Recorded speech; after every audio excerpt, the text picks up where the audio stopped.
Hi, this is Jake at Optery. Here are the step-by-step instructions for removing your information from Neighbor.Report.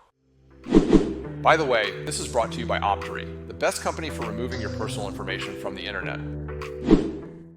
From Neighbor.Report homepage, find your address URL on the site by entering the first part of your address into the search field.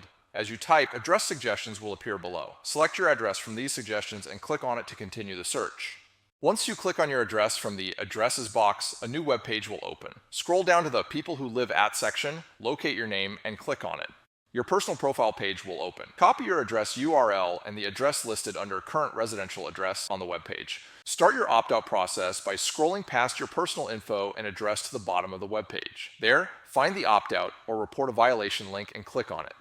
Complete the form with your info copied from step 3. Check the reason for opting out, fill in the security CAPTCHA, and click on Next Step. On the next screen, click on the Remove button next to the personal data you want to delete, then click Apply. You'll see an on-screen message confirming the successful removal of your personal info. Congratulations on opting out of Neighbor.Report. You have taken a simple but important step towards reclaiming your privacy. However, there are hundreds of people search sites. They are constantly changing, and it's nearly impossible to stay on top of these data brokers. That is why Optery offers the free Exposure Report. The Exposure Report shows screenshots from sites that have your data with links to let you see that data right on the site. Use the Exposure Report and our how-to guides to opt yourself out for free, or sign up for an Optery paid plan, and Optery will handle the monitoring and removals for you and your family members. Bonus tip: if you're a business owner worried about the security of your employees, we also have Optery for Business. Go to Optery.com to sign up for your free Exposure Report.